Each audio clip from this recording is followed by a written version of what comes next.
जम्मू कश्मीर भारत का वो राज्य जो अपनी सुंदरता और खूबसूरती के लिए जाना जाता है।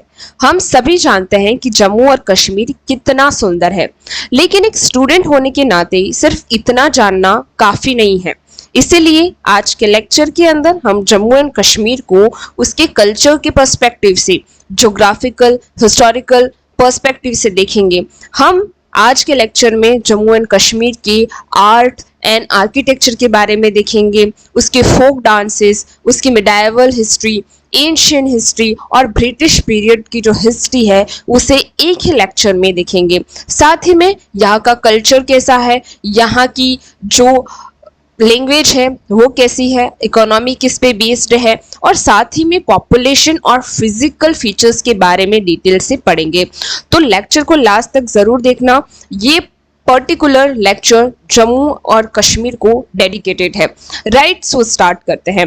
जम्मू एंड कश्मीर, जिसे JNK कहा जाता है, is A union territory of India. हम जानते हैं कि जम्मू और कश्मीर इंडिया की वन ऑफ यूनियन टेरिटरीज है, यानी जितनी भी यूनियन टेरिटरीज है उनमें से एक है। अब आपका एक क्वेश्चन है कि भारत में यानी इंडिया की कितनी यूनियन टेरिटरीज है, वो आप मुझे कमेंट सेक्शन में बताइएगा। A region of immense strategic importance and diverse cultural, geographical and historical significance, यानी हम जम्मू एंड कश्मीर को एक ऐसा रीजन कह सकते हैं जहां पर बहुत सारी इंपॉर्टेंट या फिर इंपॉर्टेंट फीचर्स हैं, जैसे डाइवर्स कल्चर है क्योंकि वो एक ऐसा रीजन है जहां पर मल्टीपल पॉपुलेशन रहती है।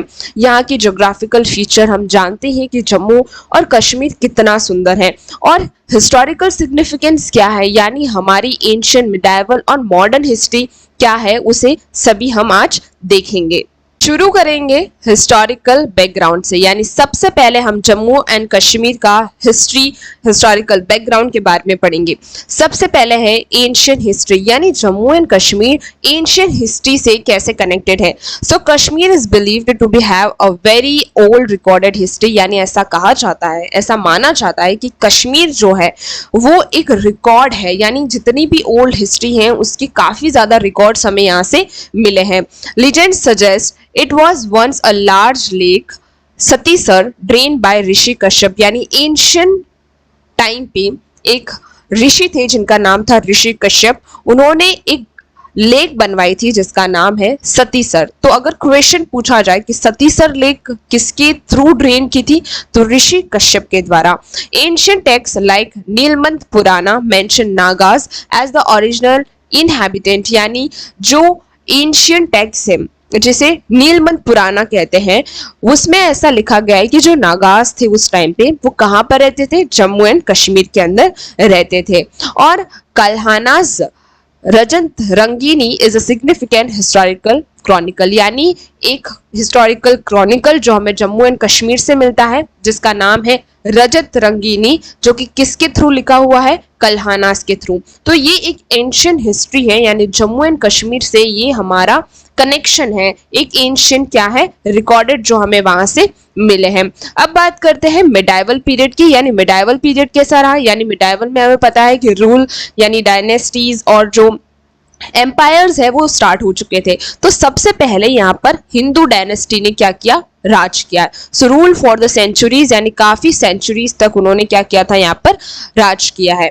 इसके बाद द कारकोटा डायनेस्टी जो थी, यानी हिंदू डायनेस्टी के अंदर जो कारकोटा डायनेस्टी थी, जिनका एक नाम था Lalitaditya Muktapida, 8th century C build the Martand sun temple, यानी जम्मू एंड कश्मीर में एक टेम्पल है जिसका नाम है मार्टंड सन टेम्पल, जो कि 8th सेंचुरी के अंदर बनाया गया था। किसके थ्रू बनाया गया था, ललित आदित्य। और ये कौन सी डायनेस्टी से बिलोंग करते हैं, कारकोटा डायनेस्टी, जो कि एक हिंदू डायनेस्टी है।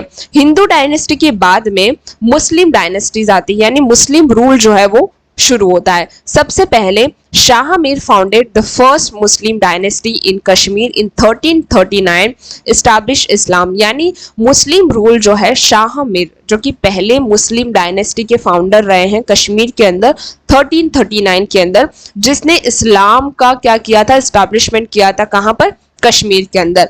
मुस्लिम रूल के बाद में मुगल रूल, यानी emperor Akbar कन्क्वायर्ड Kashmir in 1585 ending indigenous Muslim rule, the Mughals built exquisite gardens and integrated Kashmir into the empire. यानी मुगल्स का रूल जब स्टार्ट हुआ, जो कि वहां उसके जो राजा थे जिनका नाम था अकबर, उन्होंने कश्मीर को 1585 के अंदर क्या किया था, कन्क्वायर किया था, यानी अपने साम्राज्य के अंदर, अपने एम्पायर के अंदर इंटीग्रेटेड किया था। और जब उन्होंने उसे अपने शासन के अंतर्गत लिया तो उन्होंने मुस्लिम रूल को पूरी तरह से क्या किया, खत्म किया, जो कि शाह मीर ने फाउंडेट किया था।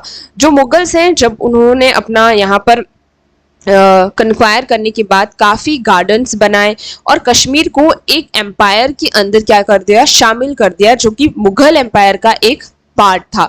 तो हमने देखा सबसे पहले कौन सी डायनेस्टी थी, हिंदू डायनेस्टी आई, इसके बाद मुस्लिम आई और मुस्लिम के बाद मुगल रूल्स आए, जो कि कौन थे, एम्पायर अकबर ने कब किया था, 1585 के अंदर।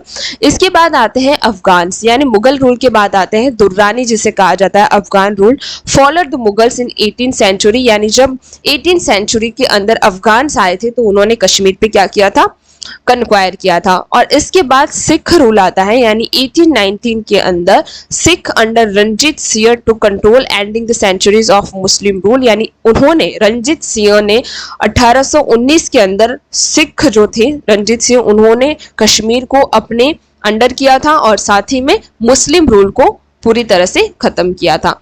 इसके बाद प्रिंसली स्टेट की बात करें, जो कि 1846 से 1947 प्रिंसली स्टेट्स, यानी जो हमारे राजा होते हैं ना, यानी बाहर के, जैसे मुगल्स बाहर से आए, अफगानीज बाहर से आए, और प्रिंसली स्टेट यानी हमारे इंडिया के जो राजा थे उनकी बात करते हैं। Following the first Anglo Sikh war, यानी पहला जब एंग्लो सिख वॉर हुआ था तो उस समय ट्रीटी ऑफ अमृतसर की गई थी, जो कि मार्च 16 1846 के अंदर की थी, was signed between the British government and Maharaja Gulab Singh. तो ये ट्रीटी ऑफ अमृतसर कब हुई थी, 16 मार्च को 1846 के अंदर।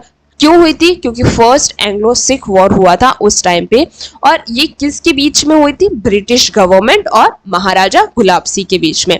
सो this treaty effectively sold Kashmir to Gulab Singh, यानी इस ट्रीटी में क्या होता है कि जो ब्रिटिश गवर्नमेंट है वो कश्मीर को किसको बेच देते हैं, गुलाब सिंह को, who was already controlling Jammu and Ladakh, जो कि पहले से ही जम्मू और लद्दाख को क्या कर रहे थे, कंट्रोल कर रहे थे। And formally the princely state of Jammu and Kashmir, और ट्रीटी ऑफ अमृतसर के बाद जो जम्मू एंड कश्मीर है वो गुलाब सिंह का एक, हम कह सकते हैं कि अब वो फाइनली किसका स्टेट बन चुका था, गुलाब सिंह का, यानी सिख रूल यहाँ पर स्टैब्लिश हुआ था।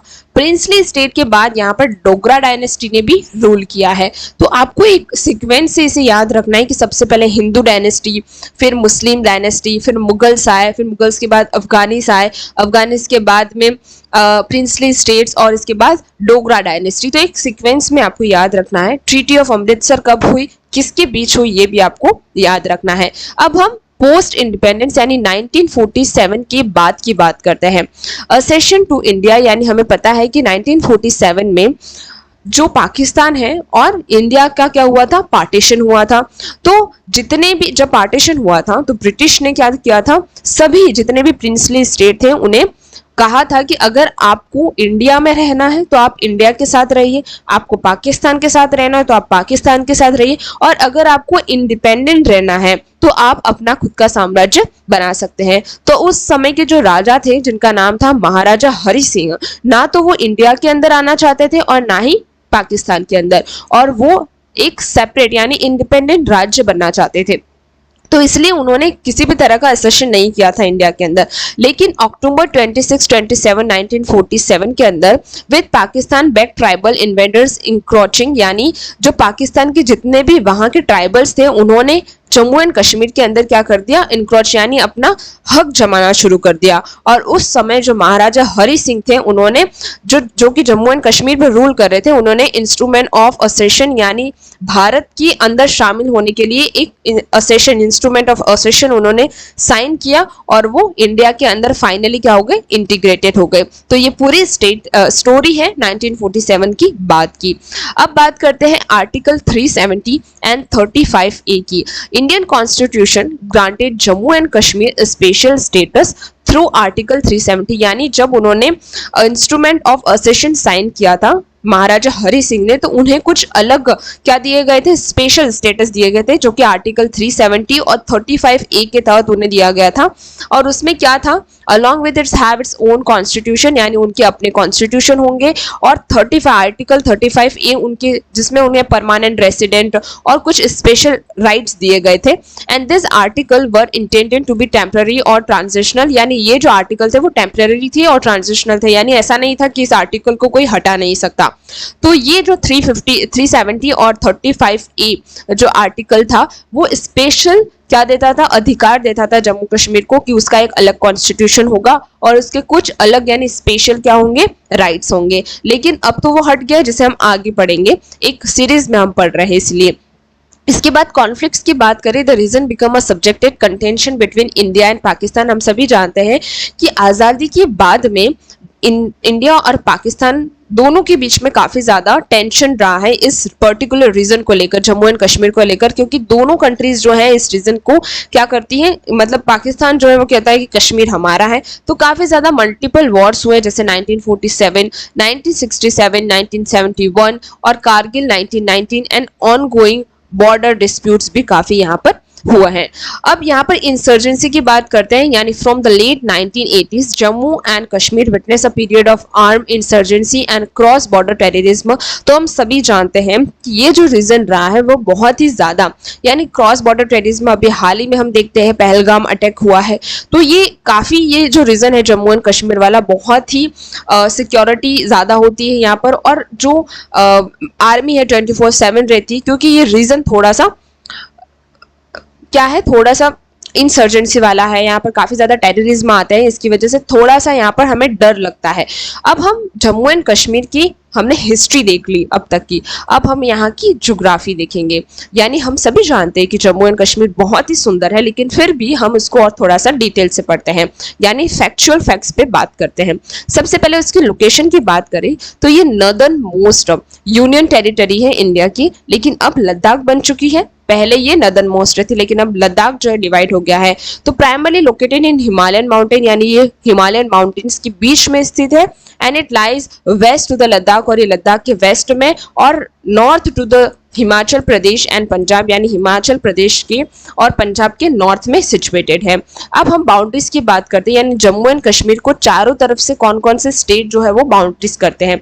तो इंडियन स्टेट्स की बात करें या फिर यूनियन टेरिटरीज की, तो हिमाचल प्रदेश, अभी हमने देखा पंजाब और लद्दाख, ये 3 स्टेट्स हैं जो उसको बॉर्डर करते हैं। और इंटरनेशनल की बात करें तो पाकिस्तान और अफगानिस्तान, जैसे कि वखान कॉरिडोर है, और चाइना जो पहले करता था अब नहीं करता है, क्योंकि अब लद्दाख बन चुका है और जो कश्मीर है पूरी तरीके से वेस्ट के अंदर आ गया है। अब फिजियोग्राफिकल डिवीजन की बात करें तो पूरे जम्मू एंड कश्मीर को 3 फिजिकल डिवीजन के अंदर बांटा गया है। सबसे पहले आउटर प्लेन्स, यानी आप साउथ टू नॉर्थ देखना, ठीक है, ऐसे आप एक इमेजिन क्रिएट करना कि साउथ से नॉर्थ की तरफ हम जाएंगे। तो सबसे पहले आउटर प्लेन जो कि है शिवालिक, जो कि सदर्न मोस्ट पार्ट है, और शिवालिक को सदर्न मोस्ट रेंज कहा जाता है हिमालय की, characterised by the alluvial plain form by the river like Chenab, Tawi और रावी, यानी ये 3 रिवर यहाँ पर एक एल्यूवियल प्लेन बनाते हैं, जिसकी वजह से ये जो रीजन है बहुत ज्यादा फर्टाइल रीजन होता है। इसके बाद मिडल हिमालयस की बात करें, यानी पीर पंजल रेंज जहां पर सिचुएटेड है, run from east to west, यानी ईस्ट से वेस्ट की से तक ये जो हिमालय है या फिर मिडल रेंज है, पीर पंजल रेंज, वो रन करती है, और वो separating the Kashmir valley from the Jammu plains, यानी कश्मीर वैली को और जम्मू प्लेन्स को क्या करती है, सेपरेट करती है। इंपॉर्टेंट पासेस जो पीर पंजल रेंज पे है वो है पीर पंजाल पास और बनिहाल पास, जो कि इंपॉर्टेंट है, फैक्चुअल इंफॉर्मेशन है, आपके एग्जाम में पूछे जाते हैं कि पीर पंजल रेंज की इंपॉर्टेंट पासेस कौन से हैं। तो पीर पंजल पास और बनिहाल पास कहाँ सिचुएटेड है, तो कश्मीर के अंदर है। इनर हिमालयस की बात करें, यानी सबसे नॉर्दर्न पार्ट कश्मीर का देखें तो ये ग्रेट हिमालय यहाँ पर होते हैं, जो कि हाईएस्ट पिक्स यहाँ पर होती है। अब हम कश्मीर वैली की बात करते हैं, जो कि एक इम्पॉर्टेंट फीचर है कश्मीर का, जम्मू एंड कश्मीर का। A beautiful intermontane valley between the Pir Panjal and greater Himalayas, यानी दोनों के बीच में ये वैली सिचुएटेड है, ग्रेट हिमालय और पीर पंजल में, and non for its lake, और यहाँ पर बहुत ही सुंदर फ्रेश वाटर लेक है, जैसे कि दाल लेक और वुलर लेक, और रिवर्स है झेलम। अब माउंटेन रेंजेस की बात करें, कौन कौन सी माउंटेन्स रेंजेस है? सबसे पहले Karakoram range extended into Ladakh and Akshay चीन होम टू केटू। रेंज की बात कर रहे हैं ना, यहाँ पर हम रेंज की बात कर रहे हैं, तो आपको रेंज ही देखना है कि काराकोरम रेंज यहाँ से जाती है जो कि लद्दाख और अक्षय चीन तक एक्सटेंड करती है। केटू सेकेंड हाईएस्ट पीक वर्ल्ड का है जो अब कश्मीर के अंदर है। जास्कर रेंज की बात करें तो separate Ladakh from the Kashmir valley, यानी लद्दाख को और कश्मीर वैली को सेपरेट करती है जास्कर रेंज।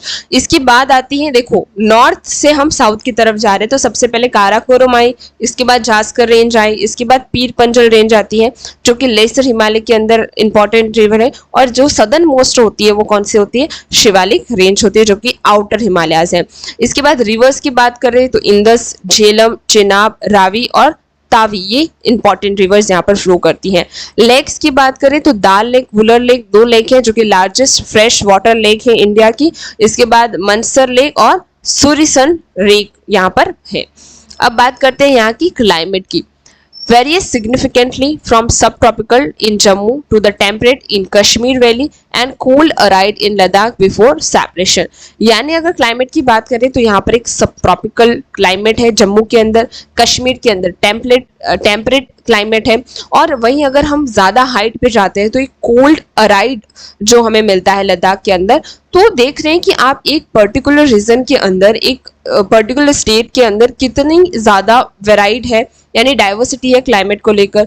जम्मू में सब ट्रॉपिकल है, कश्मीर में टेम्परेट है, और वहीं अगर हम हाइट पे जाते हैं तो वहाँ पर एक अल्पाइन क्लाइमेट भी होता है, जिसे अल्पाइन फॉरेस्ट होते हैं तो वहाँ पे अल्पाइन क्लाइमेट होता है जिसे हम कोल्ड अराइड बोलते हैं। अब फॉरेस्ट की बात करें तो यहाँ पर सब ट्रॉपिकल ड्राई डेस्टिनेशंस, ऑब्वियसली जैसा क्लाइमेट होगा वैसे फॉरेस्ट होंगे। सब ट्रॉपिकल पाइप है, हिमालयन मॉइस्ट टेम्परेचर है, और हिमालयन ड्राई टेम्परेट और एल्पाइन रीजन है।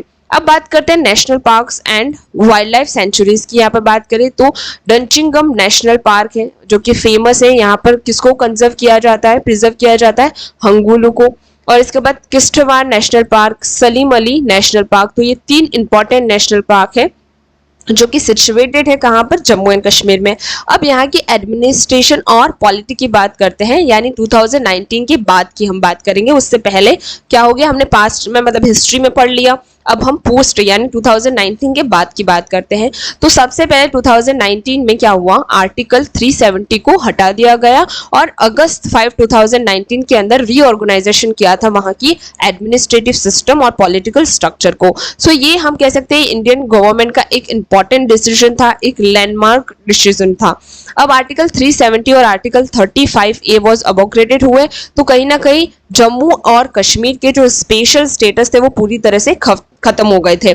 इसके बाद जो the state of Jammu and Kashmir was bifurcate into 2 new Indian territories, यानी पहले जम्मू एंड कश्मीर एक था लेकिन अब जम्मू एंड कश्मीर को डिवाइड कर दिया गया है। यानी अब जम्मू एंड कश्मीर जो कि एक यूनियन टेरिटरी है जिसकी लेजिस्लेचर है, और लद्दाख जिसकी जो एक यूनियन टेरिटरी है विदाउट अ लेजिस्लेचर। याद रखना, Jammu and Kashmir union territory है और उसकी एक अपनी लेजिस्लेचर है, लेकिन लद्दाख यूनियन टेरिटरी तो है लेकिन उसका लेजिस्लेचर नहीं है।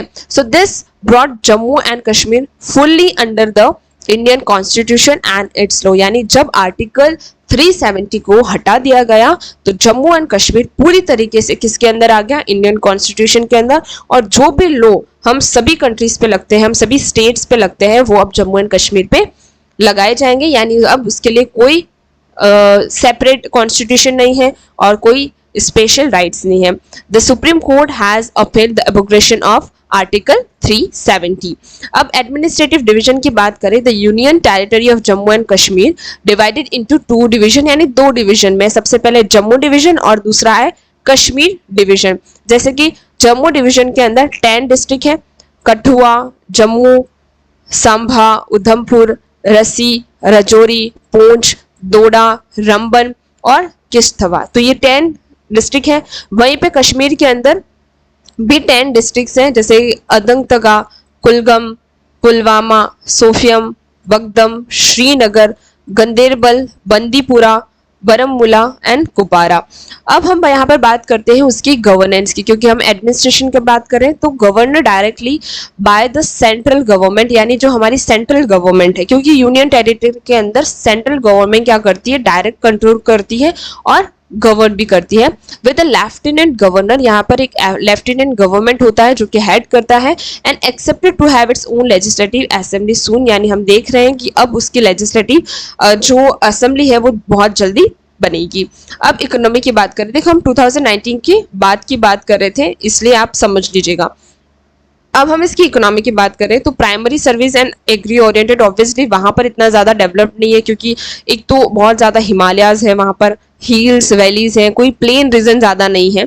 तो यहाँ पर प्राइमरी सर्विस जो है एग्रीकल्चर ओरिएंटेड है, एग्रीकल्चर तो की जाती है, लेकिन सबसे ज़्यादा यहाँ पर हॉर्टिकल्चर यानी फ्रूट्स का जो फार्म्स होते हैं, जैसे एप्पल हो गया, हम देखते हैं कि सबसे ज़्यादा जो एप्पल होते हैं वो कहाँ पर है, हमारे इंडिया के कश्मीर के अंदर सबसे, यानी जो फर्स्ट ग्रेड या फिर क्वालिटी ऑफ एप्पल जो है वो कश्मीर से आते हैं। तो ये एग्रीकल्चर और हॉर्टिकल्चर जो है वो इकोनॉमी के लिए, उनके लिए बैकबोन है। इसके बाद काफ़ी मेजर क्रॉप्स जैसे राइस, मेज और व्हीट और पल्सेस यहाँ पर उगाई जाती है। हॉर्टिकल्चर की बात करें तो एक थ्रिविंग सेक्टर है, जैसे कि एप्पल, वॉलनट्स, सैफरन, जो इंडिया का ओनली सैफरन प्रोड्यूसिंग रीजन है, इंडिया का सैफरन कहाँ पर, कश्मीर के अंदर। हमारे पूरे इंडिया के अंदर सैफरन यानी केसर अगर कहीं पर मिलता है तो वो कश्मीर के अंदर होता है। आलमंड यानी बादाम और चेरीज, ये सारे फ्रूट्स जो हैं वो यहाँ पर पाए जाते हैं। एनिमल हस्बेंड्री, शीप, हमें पता ही है कि जो शीप होती है उसकी जो बाल होते हैं उससे वूल बनाए जाते हैं, जो कि बहुत ही इंपॉर्टेंट है कारपेट और शॉल्स के लिए। और हम ये भी देखते हैं कि कश्मीर की जो शॉल्स रहती है वो बहुत ही फाइन क्वालिटी की और बहुत ज़्यादा फेमस रहती हैं। अब यहाँ पर टूरिज्म की बात करें, हमें पता ही है कि कश्मीर जो है हेवन ऑन अर्थ है, यानी अर्थ का स्वर्ग जिसे कहा जाता है, जो कि अपनी नेचुरल ब्यूटी और स्नो कवर्ड माउंटेन्स के लिए जाना जाता है। यहाँ पर काफ़ी इंपॉर्टेंट लेक्स, जैसे हमने देखा दाल लेक, वुलर लेक, गार्डन्स हैं, जो कि कब बनाए गए थे, मिडाइवल पीरियड में, जो कि मुगल्स के द्वारा बनाए गए थे। रिलीजियस साइट्स है जैसे वैष्णो देवी हो गया। अब मेजर कंट्रीब्यूटर द इकोनॉमी, यानी टूरिज्म एक इम्पॉर्टेंट कंट्रीब्यूटर है इकोनॉमी के अंदर, जो लेकिन काफ़ी हद तक यहाँ की सिक्योरिटी कंसर्न की वजह से ये इफेक्ट होती है टूरिज्म, क्योंकि काफ़ी लोग डरते हैं। और अभी हाल ही में जो हमले हुए हैं, जो पहलगाम हमला हुआ, तो हम देखते हैं कि काफ़ी ज़्यादा वहाँ के इकोनॉमी और टूरिज्म को ये अफेक्ट करता है, जो सिक्योरिटी कंसर्न्स हैं। लेकिन फिर भी जो गवर्नमेंट है वो कहीं ना कहीं बिल्कुल सेफ और सिक्योरिटी देती है, जिसकी वजह से जो टूरिज्म है वो लगातार बढ़ता जा रहा है। अब बात करते हैं यहाँ की हैंडीक्राफ्ट्स की, जो कि बहुत इंपॉर्टेंट है, जैसे कि पश्मीना शॉल यहाँ पर काफ़ी ज़्यादा फेमस है, ग्लोबल, इंडिया में नहीं पूरे वर्ल्ड के अंदर वो बहुत ज़्यादा फेमस है। पेपर मैच और वुड कार्विंग, कारपेट्स और ट्रेडिशनल क्राफ्ट्स यहाँ पर बहुत ज़्यादा फेमस है। पावर जनरेशन की बात करें तो significant hydro electric power potential due to numerous rivers. क्यों, जैसे कि हम देखते हैं कि हिमालय से जब रिवर बहुत फास्ट फ्लोइंग आती है और अपने यूथ एज में होती है तो काफ़ी ज़्यादा वेलोसिटी और पावर से वो आती है, तो यहाँ पर ज़्यादातर हाइड्रो इलेक्ट्रिक पावर पोटेंशियल होता है, क्योंकि इंदस रिवर, झेलम रिवर, ये सारी रिवर है इस रीजन के अंदर। इंफ्रास्ट्रक्चर डेवलपमेंट की बात करें तो government investing heavily in the road and tunnels, जैसे जोजिला टनल एग्जांपल है। तो गवर्नमेंट ट्राई कर रही है कि वेरियस जो इंपॉर्टेंट सिटीज़ हैं उनसे जोड़ा जाए कश्मीर को, ताकि वहाँ पर डेवलपमेंट जल्दी हो। काफ़ी अदर इंफ्रास्ट्रक्चर भी है, जैसे कि कनेक्टिविटी और फैसिलिटी को ज़्यादा से ज़्यादा गवर्नमेंट प्रमोट कर रही है। इंडस्ट्रियल पॉलिसी की बात करें, offers incentives and a single window clearance mechanism for the investment, यानी कहीं ना कहीं ज़्यादातर सिंगल विंडो क्लियरनेस को भी कहीं ना कहीं गवर्नमेंट जो है क्या कर रही है, प्रमोट कर रही है। यहाँ के कल्चर के बारे में देखते हैं, यानी जम्मू एंड कश्मीर की कल्चर के बारे में। सो डाइवर्स डेमोग्राफिक्स, यानी होम ऑफ कश्मीरी मुस्लिम्स यहाँ पर रहते हैं, डोगराज रहते हैं, गुजराज, बकरवाल जो कि ट्राइबल पीपल्स हैं, पंडित, सिख्स। तो यहाँ पर कल्चरल मोजाइक देख रहे हैं कि कितना डाइवर्स है, कि सभी लोग जो हैं ट्राइबल्स पीपल हैं, पंडित हैं, सिख है, कश्मीरी मुस्लिम्स है, बकरवाल सी सारी चीज़ें एक साथ में डाइवर्स डेमोग्राफिक कल्चर यहाँ पर फॉर्म होता है। लैंग्वेज की बात करें तो देखिए, अगर पॉपुलेशन के अंदर डाइवर्सिफिकेशन है, डाइवर्सिटी है, तो इस लैंग्वेज में भी होगा, जैसे उर्दू हो गया, कश्मीरी, डोगरी, इंग्लिश, हिंदी ये सारी बोली जाती है। कश्मीरी और डोगरी जो है वो सबसे रिकॉग्नाइज्ड लैंग्वेज है यहाँ की। कौन सी? कश्मीरी और डोगरी। म्यूजिक और डांस की, तो फोक डांसेस जैसे कि Rouf, women's dancing during Eid, यानी ईद के समय पे जो वुमेन्स डांस करती है वो उनका फोक डांसेस है, जिसे रौफ कहा जाता है। इसके बाद भांड पाथर जो कि एक फोक थिएटर है डांस और सटायर के साथ में। और इसके बाद कूद एंड हेरन यानी डोगरी डांस फॉर्म है ये, तो ये यहाँ के फोक डांसेस हैं। इसके बाद क्लासिकल म्यूजिक की बात करें तो सूफियाना म्यूजिक यानी जब कश्मीरी क्लासिकल म्यूजिक होता है वो यहाँ का क्लासिकल म्यूजिक है। अब यहाँ के फेस्टिवल्स की बात करते हैं, जैसे कि मुस्लिम्स के लिए जो ईद उल फित्र, ईद उल अधा, उर और सुफियंट, इसके बाद लोहरी, बैसाखी, नवरीन और कश्मीरी पंडित जो ज़्यादा सेलिब्रेट करते हैं। इसके बाद यहाँ की क्यूजिन्स की बात करते हैं, जैसे मल्टी कोर्स मील यानी जो खाना होता है उसके बारे में, तो वजवान जो है एक मल्टी कोर्स मील है कश्मीर के लिए। इसके बाद रोगन दोश, gushtaba and various traditional Dogri dishes जैसे कि खावा हो गया, जो कि एक ट्रेडिशनल ग्रीन टी होती है वहाँ की, जो बहुत ज़्यादा फेमस है। आपको पूछा अगर जाए तो खावा कहाँ की ट्रेडिशनल टी है, तो कश्मीर की, जो कि बहुत ही पॉपुलर है। इसके बाद आर्ट एंड क्राफ्ट की बात करें तो पश्मीना वीविंग हमने देखा कि शॉल है जो कि बहुत ज़्यादा फेमस है। इसके बाद paper matches, wood carving, carpet weaving और नमदा जो कि फेल्ट वुल रज होते हैं, रग्स होते हैं वो। इसके बाद आर्किटेक्चर, रग्स है ना, जो रग होते हैं हम जो ठंड में यूज करते हैं विंटर टाइम पे, वो नमदा जिसे कहा जाता है। आर्किटेक्चर मुगल गार्डन्स है जैसे सलीमार, निशाद बाग। रिलीजियस जैसे कि हजरत बल श्राइन है। इसके बाद शंकराचार्य टेम्पल और रघुनाथ टेम्पल यहाँ के आर्किटेक्चर को एक अलग तरीके से क्या करते हैं, रिप्रेजेंट करते हैं। करंट अफेयर की अगर बात करें, मतलब अभी क्या डेवलपमेंट्स हो रहे हैं, यानी असेंबली के इलेक्शंस हो रहे हैं और डेवलपमेंट इनिशिएटिव्स यानी काफ़ी ज़्यादा इंडस्ट्रियल और टूरिज्म इंफ्रास्ट्रक्चर पे फोकस है। सिक्योरिटी सिचुएशन यानी मेंटेन पीस एंड कर्ब टूरिज्म, यानी काफ़ी हद तक मेंटेन कर रहे हैं, कोशिश कर रहे हैं कि कम किया जाए। और काफ़ी ज़्यादा एम्प्लॉयमेंट पे भी इन्वेस्टमेंट है, यूथ का एंगेजमेंट भी है और टूरिज्म को भी काफ़ी हद तक यहाँ पर बूस्ट किया जा रहा है। तो ये अभी क्या हो रहा है वो है। तो आज हमने जम्मू एंड कश्मीर को सिर्फ एक पर्सपेक्टिव से नहीं, काफ़ी अलग अलग तरीकों से देखा। हमने उसके कल्चर के बारे में, ज्योग्राफी के बारे में, पास्ट के बारे में, हिस्ट्री के बारे में, उसकी folk dances, languages, religious, everything, हर चीज़ की पर्सपेक्टिव से जम्मू एंड कश्मीर को देखा। मैं ये कह सकती हूँ कि ये लेक्चर आपके लिए एक यानी मेरे हिसाब से मैं अगर ऐसा कहूँ तो आपके लिए मैंने पूरे जम्मू एंड कश्मीर को आपको एक जर्नी करवाई है, एक यात्रा करवाई है जम्मू एंड कश्मीर में, जिसमें आपको हर छोटी छोटी चीज़ मैंने बताई, जैसे ज्योग्राफिकल फीचर। तो आप जब ये लेक्चर पढ़ रहे होंगे तो आपने जो इमेजिनेशन किया होगा तो आपको ये पता चल गया होगा कि नहीं, ये वीडियो सिर्फ एक नहीं है, ये पूरा जम्मू कश्मीरी है। तो आई होप आपको अच्छे से समझ में आया होगा। आपकी कंपटीशन एग्जाम के लिए ये वीडियो बहुत ही इंपॉर्टेंट था, आपको समझ में आया होगा। अगर कोई भी डाउट हो तो आप कमेंट सेक्शन में मुझसे पूछ सकते हैं। So thank you for watching till and, please subscribe for more videos.